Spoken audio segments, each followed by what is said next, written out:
श्री चंद्रशेखर। बैठिए बैठिए, बेनीवाल जी बैठिए बैठिए, धन्यवाद, बैठिए। धन्यवाद सभापति जी। ये किसी ने आपको पर्ची भेजी है।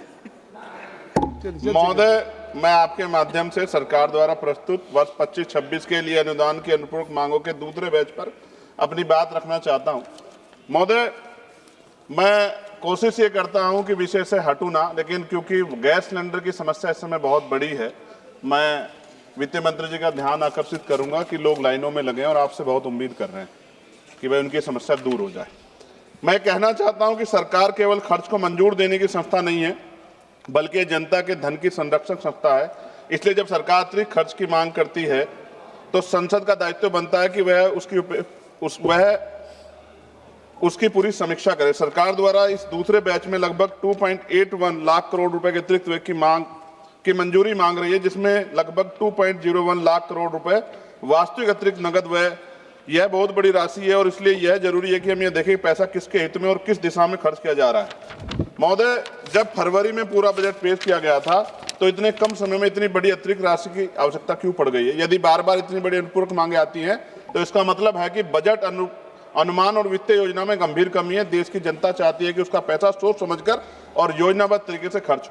महोदय, इस अनुपूरक बजट में उर्वरक सब्सिडी के लिए लगभग 15,000 करोड़ का अतिरिक्त प्रावधान किया गया। किसान पहले ही महंगी खाद, महंगे बीज और महंगे डीजल की समस्या जूझ रहा है। सरकार को स्पष्ट करना चाहिए कि उसकी नीतियां किसानों को राहत देने के लिए या केवल आंकड़ों को संतुलित करने के लिए।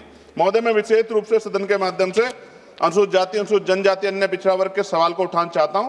भारत का संविधान हमें सिखाता है कि विकास तभी सार्थक होगा जब समाज के सबसे कमजोर व्यक्ति को उसका लाभ पहुंचे, लेकिन वास्तविकता यह है कि अभी आज भी दलितों के साथ सामाजिक भेदभाव का उनको सामना करना पड़ता है। आदिवासी क्षेत्रों में विकास की गति बहुत धीमी है। ओबीसी समाज को शिक्षा और रोजगार में पर्याप्त अवसर नहीं मिल रहे, इसलिए मैं सरकार से कुछ स्पष्ट मांगे सदन के माध्यम रखना चाहता हूं। मैं सरकार से मांग करता हूं कि अनुसूचित जाति और अनुसूचित जनजाति के लिए जो SC, ST और TSP का बजट प्रावधान है उन्हें वास्तविक आबादी के अनुपात में बढ़ाया जाए और यह सुनिश्चित किया जाए कि वे राशि किसी अन्य मद में ट्रांसफर ना हो। दूसरा, देश के दलित, आदिवासी और पिछड़े वर्ग के युवाओं के लिए विशेष छात्रवृत्ति और कौशल विकास कार्यक्रम चलाए जाएं ताकि उन्हें शिक्षा और रोजगार के बेहतर अवसर मिल सके। साथ साथ सरकारी नौकरियों में आरक्षण में जो रिक्त पद हैं उनको तुरंत भरा जाए। देश में लाखों पद ऐसे हैं जो वर्षों से खाली पड़े हैं। ये संविधान की भावना के खिलाफ है। और चौथी मांग ये है, आदिवासी क्षेत्रों में स्वास्थ्य, शिक्षा और सड़क जैसी बुनियादी सुविधाओं के लिए विशेष पैकेज दिया जाए। महोदय, संविधान में हमें 3 मूलभूत सिद्धांत दिए: समानता, न्याय और अवसर की समानता। बाबा साहब डॉक्टर भीमराव अंबेडकर ने संविधान बनाते समय स्पष्ट किया था कि भारत का लोकतंत्र तब मजबूत होगा जब समाज के कमजोर वर्गों के साथ न्याय होगा। इसलिए सरकार का दायित्व है कि वे संविधान की भावना के अनुसार नीति और बजट बनाएं। प्रमोशन में रिजर्वेशन SC, ST, OBC को नहीं मिल रहा है। NFS लगातार हो रहा है SC, ST, OBC के बच्चों के साथ। और इंटरव्यू में जिस तरह का छल हो रहा है, जैसे UPSC में भी अभी हुआ, जिस तरह का छल हो रहा है उससे असंतोष पैदा हो रहा है। साथ साथ महोदय, लोकतंत्र में विपक्ष की भूमिका केवल आलोचना करने की नहीं है, बल्कि सरकार को सही दिशा दिखाना भी होता है। हम चाहते हैं कि देश आगे बढ़े, अर्थव्यवस्था मजबूत हो और नागरिकों को समान अवसर मिले, लेकिन ये तभी संभव होगा जब सरकार इसको सुनिश्चित करेगी। बजट पारदर्शी हो, खर्च जवाबदेह और विकास समावेशी हो।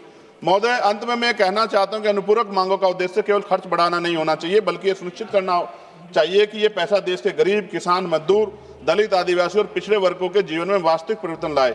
यदि सरकार संविधान की भावना के अनुरूप सामाजिक न्याय के केंद्र में रखकर निर्णय लेती है तो निश्चित रूप से देश का विकास अधिक संतुलित और न्यायपूर्ण होगा। और अंत में सर, नगीना लोकसभा से मैं चुन के आया, मैं धन्यवाद देता हूं अपने लोकसभा के वोटर्स का सभी।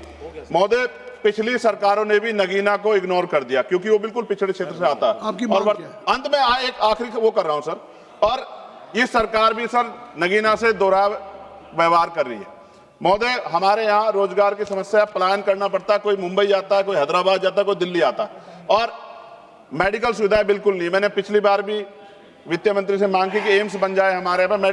अपने जो स्वास्थ्य मंत्री उनसे मांग के सर विस्तार में कभी अगर जाके देखें, मैं आग्रह करूंगा, निमंत्रण भी दे रहा हूं कि आप कभी आइए नगीना, आपको देख के ऐसा लगेगा कि उससे इतना बड़ा छल हुआ कि वहां की जनता को जानवर माना गया। इसलिए मैं आपसे वहां का प्रतिनिधि होते के नाते कहना चाहता हूं कि वहां अगर आदमी, चेयरमैन सर, अगर आदमी बीमार हो जाए, उसको इमरजेंसी पड़ जाए तो इतना हॉस्पिटल जाएगा, इतना मर जाता है, लोग तड़पते हैं। इसलिए मैं आपसे आग्रह कर रहा हूं। और मैडम, ये मेरा नहीं है, अपना नहीं है, ये हमें तो यहाँ एम्स में मिल जाएगा, लेकिन उनको इलाज मिले, इसलिए आपसे कह रहा हूँ कि नगीना के लोगों की बात सोचा जाए, हमारे रोजगार की व्यवस्था हो जाए, उद्योग क्षेत्र लग जाए तो लोगों वहां के बच्चों को रोजगार मिलेगा और वो आपको धन्यवाद दें। धन्यवाद सर। जय भीम, जय भारत।